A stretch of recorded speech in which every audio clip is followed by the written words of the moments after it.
ইহুদিবাদীদের আর যেন রেহাই নেই। ইরানের বিছানো জালে তবে কি অবশেষে ধরাই খেতে হচ্ছে ইসরায়েলকে? প্রধানমন্ত্রী বেনিয়ামিন নেতানিয়াহুর জন্য কি সামনে করুণ পরিণতি অপেক্ষা করছে? ইরান ইস্যুতে কোনো লক্ষ্যই বাস্তবায়ন করতে পারেননি ইসরায়েলের প্রধানমন্ত্রী নেতানিয়াহু। উল্টো মধ্যপ্রাচ্যে এখন কোণঠাসা হয়ে পড়তে চলেছে ইহুদিবাদীরা। তাহলে কি যুদ্ধের মাধ্যমে পারস্য উপসাগরীয় অঞ্চলে নতুন প্রভাব বলয় তৈরি করতে সফল হলো ইরান? শত শত ক্ষেপণাস্ত্র আর হাজার হাজার আত্মঘাতী ড্রোনের সমারোহে সাম্প্রতিক যুদ্ধে ইহুদিবাদীদের কাঁপিয়ে তুলেছিল ইরান। প্রশ্ন হলো, ইরানের বিরুদ্ধে কি তাহলে লজ্জাজনকভাবে আত্মসমর্পণ করবে ইসরায়েল? ২ শতাধিক যুদ্ধবিমান নিয়ে ইরানের বিরুদ্ধে সাম্প্রতিক সময়ে উত্তাপ তৈরি করেছিল যুক্তরাষ্ট্র।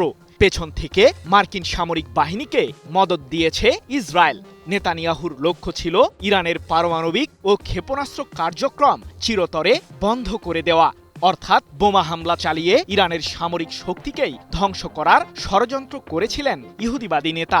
কিন্তু তার সেই ষড়যন্ত্রমূলক পরিকল্পনায় ভাটা ফেলেছে ইরানি, যার মাধ্যমে দাবার বোর্ডের প্রতিটি চালই যেন বদলে যেতে চলেছে। টানা ৪০ দিন যাবৎ ইহুদিবাদীদের বিরুদ্ধে যুদ্ধ করার পরও টিকে আছে ইরানের সরকার ব্যবস্থা। সেই সাথে শক্তিশালী অবস্থান ধরে রেখেছে দেশটির সামরিক বাহিনীও। সম্প্রতি জানা গেছে আরও ১,০০০ ক্ষেপণাস্ত্রের বিশাল বহর প্রস্তুত করে রেখেছে তেহরান। সেসব মারণাস্ত্রের প্রতিটি বিস্ফোরকে যেন নেতানিয়াহু আর ইসরায়েলের নামটি লিখে রেখেছে ইরানের সামরিক বাহিনী।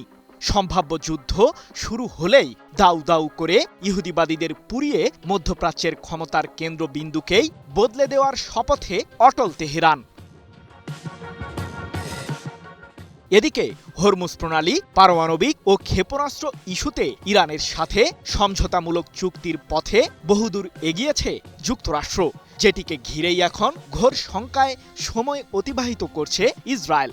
এ নিয়ে ইহুদিবাদী দেশটির বিরোধী দলীয় নেতা ইয়ার লাপিদ বলেছেন, ইরান ও যুক্তরাষ্ট্রের মাঝে হতে চলা সম্ভাব্য চুক্তির মাধ্যমে নিজের লক্ষ্য পূরণে ব্যর্থ হতে চলেছেন নেতানিয়াহু। আমাদের নিরাপত্তার মূল বিষয়গুলো নিয়ে যখন সিদ্ধান্ত নেওয়া হচ্ছিল, তখন আলোচনার টেবিলেই ছিল না ইসরায়েল।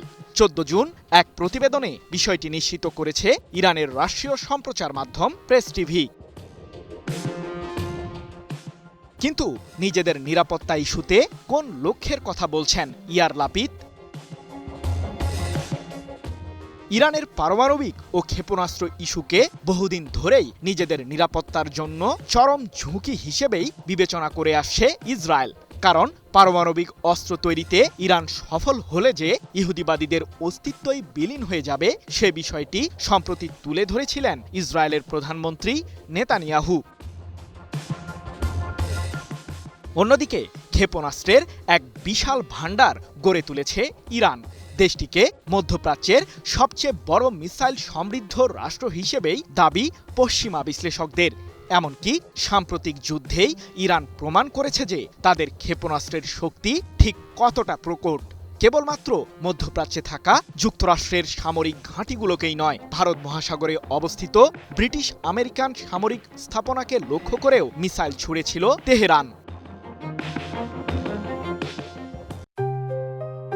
JBS holdings limited. সমরবিদদের দাবি, ইরানের পারমাণবিক ও ক্ষেপণাস্ত্র কার্যক্রমকে বন্ধ করতে মার্কিনিরা ব্যর্থ হলে মধ্যপ্রাচ্যে আধিপত্য হারাবে ইহুদিবাদীরা, যার মাধ্যমে পারস্য উপসাগরীয় অঞ্চলের নতুন প্রধান শক্তিতে পরিণত হবে ইরান। সৃজন মাহমুদ, নিউজ 24।